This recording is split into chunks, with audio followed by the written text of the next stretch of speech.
we'll get back to the Western Conference Finals here this hour. We want to invite everybody to take part in this conversation as we always do. Our views on certain things are strong. We don't shy away from them. We don't shy away from criticism. We would love to hear what you think about the new policy that the NFL is implementing regarding the National Anthem. There's a number of ways that you can reach us. The Jiffy Lube text line at 441140. We got the phone lines here for you at 339-1140, 1-800-920-1140. And, of course, if you're on Facebook, you can talk to us there. Jason and I both have the screen open, and we'll be able to interact with everybody who takes the time to log in. So if you're unfamiliar with the new policy that was implemented, I want to bring a couple of lines to your attention, if you don't mind. One from the statement from Roger Goodell. The platform that we have created together is certainly unique in professional sports and quite likely in American business. I'm calling false on that. He has not created a platform. They created this players coalition in which we have absolutely gotten nothing out of yet to this point. The company that is unique in sports that has done something that other American businesses haven't is the Sacramento Kings. The Sacramento Kings stepped out there and formed a partnership with Build Black, and they're doing things actively within the community, within our community, that no NFL team has done. Another line from Roger Goodell. This season, all league and team personnel shall stand and show respect for the flag and the anthem. I read that to you because I want to bring a couple of other points to it. It has the policy statement that says all 32 members of the National Football League have reaffirmed their strong commitment to work alongside our players to strengthen our communities. He laid out 6 points. Okay, I want to read 5 of them to you. Okay. The membership strongly believes that, 1, all team and league personnel on the field shall stand and show respect for the flag and the anthem. 2 is about game ops. 3, personnel who choose not to stand for the anthem may stay in the locker room or in a similar location off the field until the anthem has been performed. 4, a club will be fined by the league if its personnel are on the field and do not stand and show respect for the flag and the anthem. 5, each club may develop its own work rules consistent with the above principles regarding its personnel who do not stand and show respect for the flag and the anthem. And number 6, the commissioner will impose appropriate discipline on league personnel who do not stand and show respect for the flag and the anthem. That phrase, stand and show respect for the flag and anthem, was repeated 6 times in that statement from Roger Goodell. Now, we have a number of people who are listening, who will text, who will talk and will have conversations, or they're joining us on Facebook, and they'll say the same thing that they've said to us really since this show started. We want politics out of our sports. Why do you guys talk about politics on this? Why don't you guys do what the 3 o'clock show does? He doesn't talk about politics. That's not what we do. This is a sports issue. This is an NFL issue. But why are we pretending like the national anthem isn't part of politics? All of these proposals, we joked, we laughed because I legitimately found this funny. I think we all legitimately found it funny at the prospect of a 15-yard penalty being implemented if a player knelt during the national anthem. Which they've quickly backed away from and now done a fine. Has there been a money amount attached to the fine? No, not there yet. Hasn't been. No. Not that we've seen. But it's interesting that they got away from the penalty because I thought you had a perfect idea yesterday. All right, your team, and you're leading your team. I'm going to kneel, and I'm on my team. You kneel as well. Offsetting penalties, we're good. I do want to bring 2 more things to your attention before we really dive into this. Jed York apparently abstained from voting in this. He also said, I think this deserves more. We need to dive into this a little bit more. He also said that the San Francisco 49ers are not going to sell concessions during the national anthem if we're supposed to have all of our attention focused on the flag in the field. I found that interesting. Mm-hmm. That pales in comparison to what Jets boss Christopher Johnson said. Now, I want to remind you that Woody Johnson, the owner of the Jets, Christopher's father, is in Trump's administration. Okay. He said today, there will be no club fines or suspensions or any sort of repercussions. If the team gets fined, that's just something I'll have to bear. Because speculation is because all of these teams approve this, well then the league can't fine players because the Players Association didn't approve this. Right. But teams met the work rules, number 5 that we read there, that the team can create, well, if you don't stand for the national anthem, you're going to be fined. That's how this is going to work. So they put it on the teams individually. Exactly. The Jets have already stepped out and said, we're not finding any player. We'll deal with whatever we have to deal with as it comes in. And if Jed York's already abstained from voting, is coming to other stances, I doubt they would find anybody. Here's the other thing that but I I want to think other ask. owners would. Oh, absolutely. We already know that. Yeah. We've heard that. We heard that last year. Stand and show respect for the flag and the anthem. So that raises the question of, is raising a fist, is that disrespectful? Because you're standing. Mm-hmm. Is that somehow not showing respect?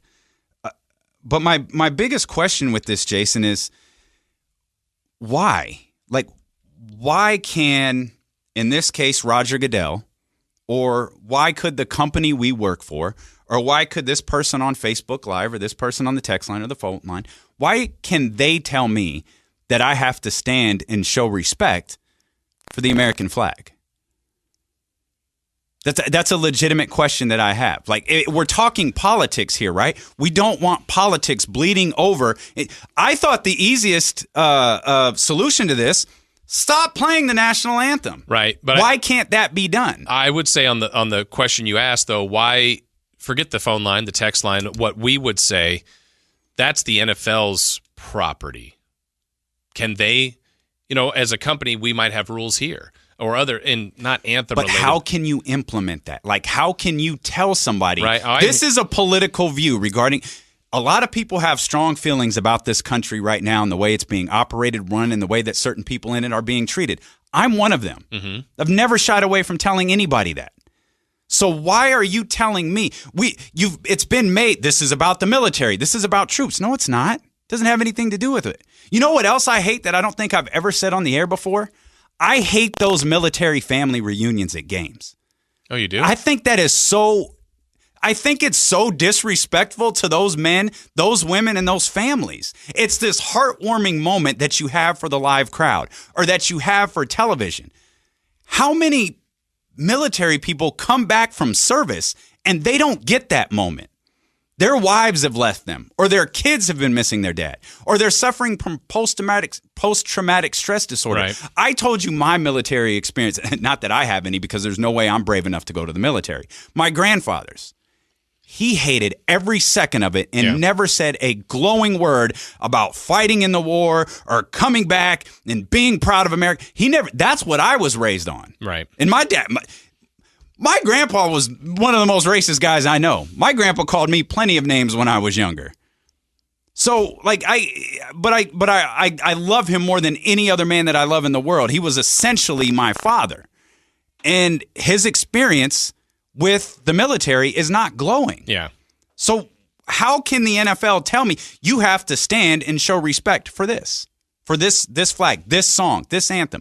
You have to do this way for what feels like a political moment. Yeah, I'm not trying to defend them because I think everybody's voice needs to be heard, and maybe this is a terrible comparison, but something as silly as, hey, you can't wear those cleats. Your socks have to be up. Your shirt has to be tucked in. That's an NFL policy.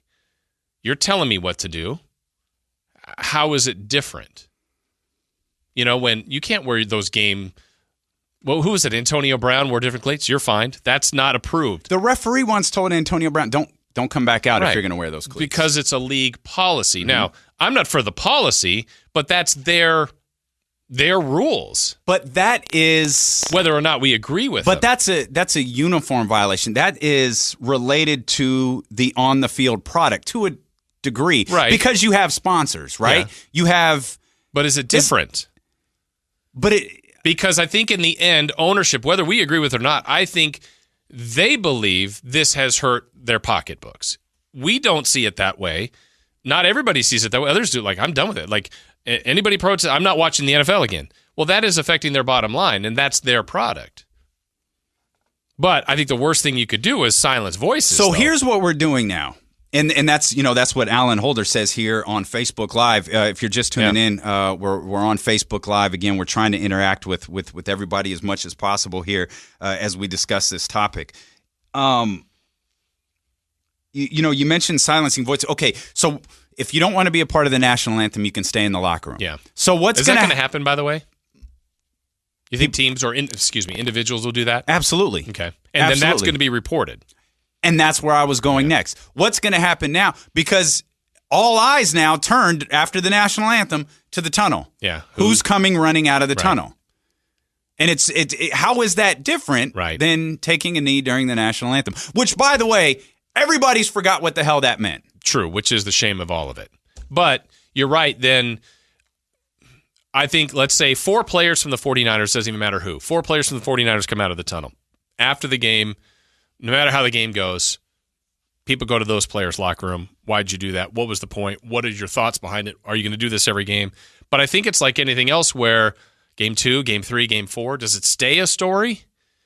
I think what becomes the biggest story with this is if somebody or a team gets fined. And who and why do the ownership feel? I feel like that becomes a story. I think that's business as usual. Think so? When someone gets fined, it'll be business as usual. It's like we're waiting on the Reuben Foster situation, right? Which actually I think we should have today, if I'm not mistaken. That court hearing is today. So we'll have something from Reuben, regarding that. That's business as usual. Fines. A team has been fined because Michael Bennett didn't come out, or he did come out, and he decided he was going to take a knee during the national anthem out there in front of everybody. Okay. Yeah, it gets a run. It gets a story. But ultimately, what makes this an issue is when the guy in the White House starts talking about it again. Well, that's for sure. And he's already hinted at it, as we brought up yesterday or the day before. He's already toying around with it. I'm surprised, and I could be wrong. Chris, he's got that Twitter feed, I think, saved. Yeah. Has he tweeted about this yet? He hasn't, but the vice president has. Really? Yeah. Oh, please do tell me what the vice president had to say. He just showed a clip from CNN where it says that the players will be required to stand, and he just put #winning. Okay. Great hashtag. How much of our tax money did that guy waste for his little publicity stunt in Indianapolis? Yeah. Okay. We don't need to get to that because that guy is the most useless human being in all of America, but that's totally irrelevant. I don't know that. I don't think this solves anything. Right. It just creates another layer. It angers people because as many of the stand and show respect for the flag people there are people who are like, yo, man, this is you're silencing these voices. Yeah. Why did this start? Right. Oppression was the word that was used. And then you have, jerk-offs like Doug Gottlieb. Oh, $61 million in your bank account. You can't talk about being oppressed. That's not what we're talking about. Because that's the other thing that we talk about here, right? Oh, these black athletes, these millionaires, they can't talk about oppression. They can't talk about social justice. They're too rich. You let the political people talk about politics. You shut up and dribble. You shut up and run. You go hit that guy. Meanwhile, we'll elect the guy who is, what? Very wealthy and has influence. Did Donald Trump have any political background at all? Not that I know of. No, he had money and he was influential. How is Donald Trump different than any professional athlete that has money and is influential? Right. And I think they're trying to use that platform. We both know the answer. Right. And I'm not going to tap dance around it. This is a black and white issue. We're talking about black athletes and other white. What's the difference between? Now there's more money, right? With owners, they're billionaires. The players are millionaires. That's the difference between those two. But that's all we're talking about. We're talking about black versus white. It's okay. Didn't a girl from Sex and the City just run for like Congress or something? No, I don't know. Cynthia something? He's running for governor of New York. Okay, governor of New York. What? Rich and influential. Mm-hmm. Donald Trump. Famous. Rich and influential. Yeah. LeBron James. Shut up. Yeah. But this isn't your realm, player. Right.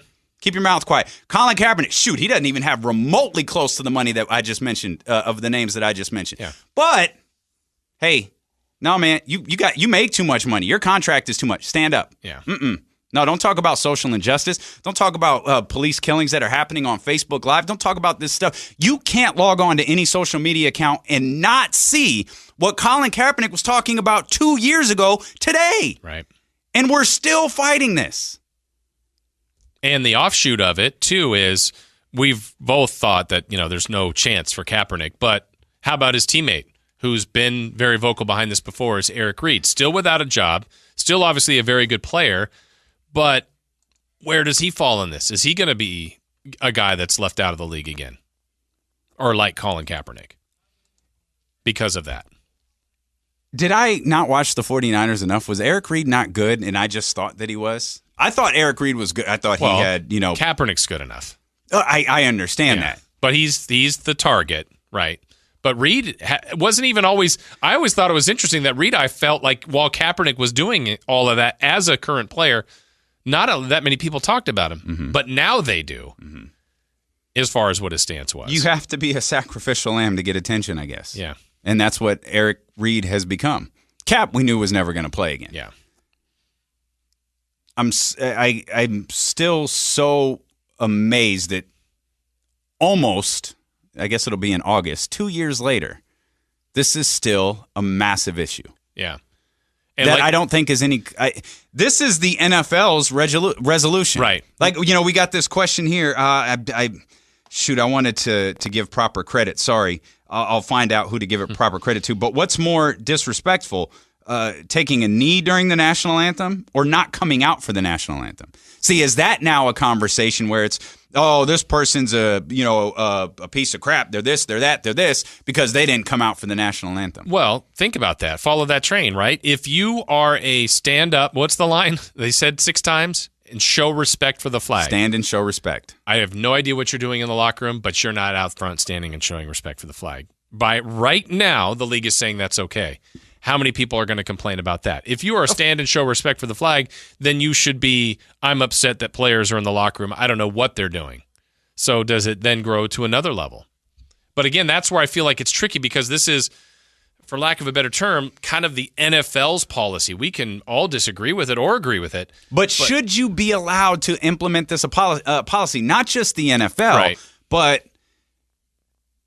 Bonneville, our company, or the former CBS company, any ESPN, any company. I don't understand how you can implement something like that when it pertains to something that has nothing to do with what you do for a living. But in the end, I guess what I'm going back, I mean, I'm with you, but in the end, if owners think that's hurt their pocketbook, which they do think that, then you are affecting them. Then stop playing the song. You could. Would there be more outrage by not? Why do we play it? Can anyone answer that? Why do we play the national anthem? I'm not talking about the Olympics tradition or the World Cup, yeah, or where we're talking about, USA versus Mexico or some sort of, national pride involved like that. Well, why is it played before 41 home games at the Golden One Center? Right. Why is it played 8 home games at the Oakland Coliseum and Levi Stadium? Why? For what? My only answer is history or tradition, but that's it. I don't know that that's the answer, but you're right. Like if it's a Super Bowl, okay, it's the last game, it's the biggest game, but they do it at preseason. Does that have to happen? They do it at wrestling house shows. Do they? For what? They did it at Country in the Park. Yeah. Why? Yeah. For what? What is the point? Right. Isaiah, you want to jump in here? Yeah, man, you guys are disgusting, man. To be honest with you, just disgusting. It's called national pride, where we live in the best country in in the world. In the world, man. You got Kaepernick, who is, giving hoorah to Fidel Castro, one of the most probably meanest freaking rulers of all time. You know what I mean? Someone who oppressed people, and he's talking about oppression. Seriously? And then you talk about, no, it's about time. And you know what? For those of you who are offended about the anthem, maybe you shouldn't watch sports. Maybe you shouldn't be talking about this. To be honest with you, because there is more of us that support and will stand for our national anthem and our flag than you guys. There is more, because they've obviously changed the rules because of us.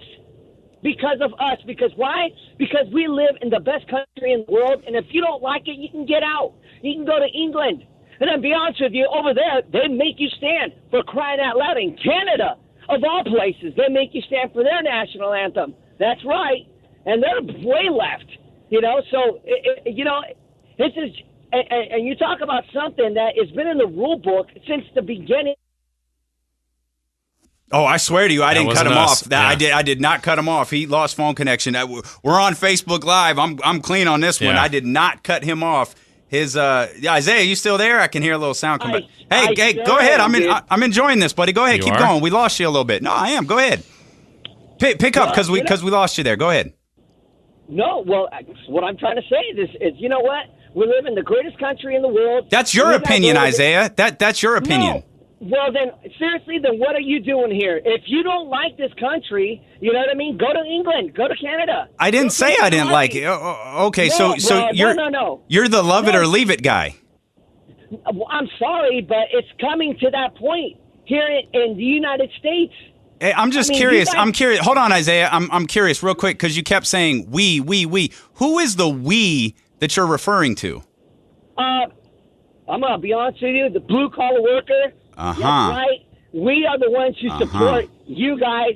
We support all well, wait a minute. Whoa. People. Woo. Who's you guys? I'm just curious. Who's you guys? Hey, come on, man. By me listening to this radio station, you got people who pay to have you on the air. True or not true? Because there might be something that I might want to buy. So you know what? We support you.